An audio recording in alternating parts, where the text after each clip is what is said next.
अम्मी क्या इतने सालों से भी वो झूला आजाद नहीं हुआ? नहीं बेटा, लोग कहते हैं उस झूले के पास अजीब चीजें होती हैं, इसलिए बच्चों को वहाँ से दूर रखना। आयान भाई, क्या आपको शैतानी झूले का पता है? नहीं, मुझे तो नहीं पता। बच्चों, अगर कोई तुमसे शैतानी झूले के बारे में पूछे तो उस टॉपिक पर बिल्कुल बात मत मामा क्यों? करना। बेटा, नो आर्ग्यूमेंट्स। मामा ने हमें मना किया है उस झूले के बारे में बात करने से। ओके बहन। ये हम कहाँ आ गए?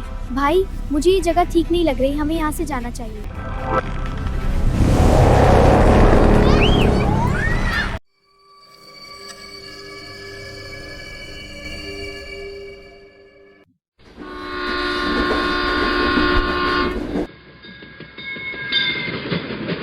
अनाया देखो, कितने बड़े बड़े खेत हैं। भाई, मुझे लगता है नानी का गांव किसी फेरी टेल जैसा होगा।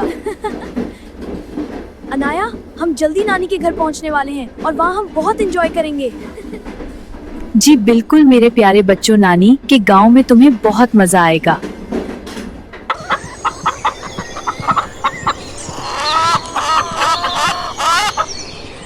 अल्हम्दुलिल्लाह बेटा, हम नानी के गांव पहुंच गए। आमी, नानी का गांव तो बहुत प्यारा है।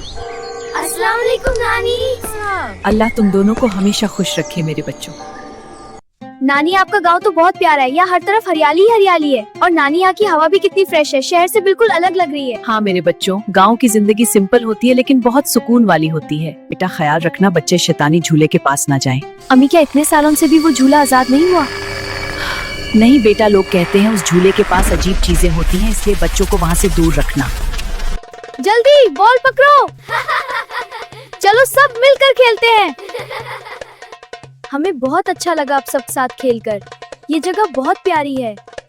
आयान भाई, क्या आपको शैतानी झूले का पता है? नहीं, मुझे तो नहीं पता। बच्चों, अगर कोई तुमसे शैतानी झूले के बारे में पूछे तो उस टॉपिक पर बिल्कुल बात मत मामा करना। क्यों? बेटा, नो आर्ग्यूमेंट्स।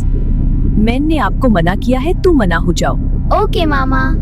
भाई, आप जानते हैं ना, मामा ने हमें मना किया है उस झूले के बारे में बात करने से। ओके बहन। नानी जान, इस शैतानी झूले का क्या राज है? नानी जान, प्लीज हमें बताएं ना, इसकी स्टोरी क्या है? ठीक है मेरे प्यारे बच्चों, अगर तुम सच में सुनना चाहते हो तो मैं तुम्हें उस शैतानी झूले की कहानी सुनाती हूँ। बहुत साल पहले यहाँ एक बहुत बड़ा और पुराना दरख्त था। उसकी शाख पर बच्चों का झूला लगा था। बच्चे वहाँ खेलते और खुश रहते। मगर एक दिन एक लकड़हारा आया और उसने दरख्त काटना शुरू कर दिया। दरख्त को बहुत दुख हुआ।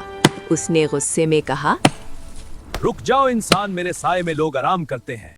बच्चे यहाँ खेलते हैं, तुम मुझ पर जुल्म कर रहे हो और जुल्म करने वालों को सजा जरूर मिलती है। बंदर बन जाओ। नहीं, मुझे माफ कर दो, अब तुम सारी जिंदगी ऐसे ही रहोगे। मगर असल में दरख्त शैतानी नहीं था, वो सिर्फ अपनी हिफाजत कर रहा था। नानी जान, क्या वो लकड़हारा हमेशा के लिए बंदर बनकर रह जाएगा? बेटा, दुनिया में कोई भी मुश्किल ऐसी नहीं होती जिसका हल ना हो।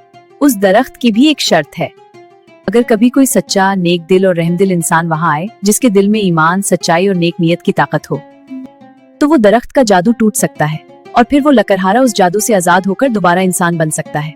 मगर जब से वो मामला हुआ, उसके बाद दरख्त ने किसी को भी इस झूले पर झूलने की इजाजत नहीं दी।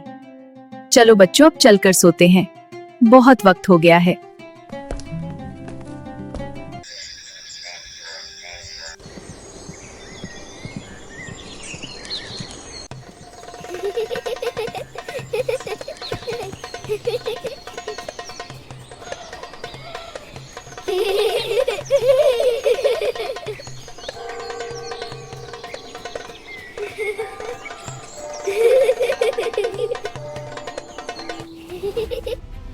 ये हम कहाँ आ गए? भाई, मुझे ये जगह ठीक नहीं लग रही, हमें यहाँ से जाना चाहिए।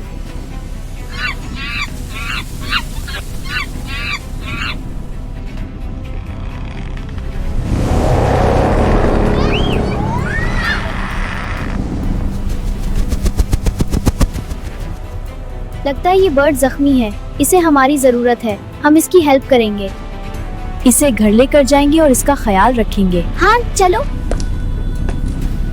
रुक जाओ बहादुर बच्चों, इधर आओ। अब मैं तुम्हें कोई नुकसान नहीं पहुंचाऊंगा। तुमने इस परिंदे की हेल्प की, मुझे तुम्हारी नीयत देखकर बहुत खुशी हुई। उस वुडकटर का क्या हुआ? वो उसी वक्त अपने घर की तरफ चल पड़ा था जब तुमने ये नेकी की थी। अब वक्त आ गया है, फिर से इंसान बन जाओ। अल्हम्दुलिल्लाह सब ठीक हो गया। आओ प्यारे बच्चों, डरो मत। आओ प्यारे बच्चों, आज से तुम मुझ पर झूला झूल सकते हो। मैं अब तुम झूले की तरफ। ये झूला शैतानी नहीं, मैजिक झूला है। ये सिर्फ उन बच्चों को खुशी देता है जो दिल के सच्चे और मेहरबान होते हैं। मैं दरख्त हूँ, मैं तुम्हें हवा, सया और जिंदगी देता हूँ। बस बदले में सिर्फ इतना चाहता हूँ कि तुम मेरी हिफाजत करो। प्यारे बच्चों, अल्लाह की बनाई हुई नेचर का ख्याल रखो, जानवरों पर रहमत करो, दरख्तों को नुकसान मत पहुंचाओ। जो इंसान अल्लाह की मखलूक पर रहमत करता है, अल्लाह उस पर रहमत करता है। YouTube डेटा से पता चला है कि हमारे ज़्यादातर व्यूअर्स सब्सक्राइब नहीं हैं। उनसे गुजारिश है कि सब्सक्राइब ज़रूर करें, क्योंकि आपकी सपोर्ट से ही हम आपके लिए ऐसी प्यारी और तालीमी वीडियोस बनाते हैं। जज़ाकल्लाह खैर।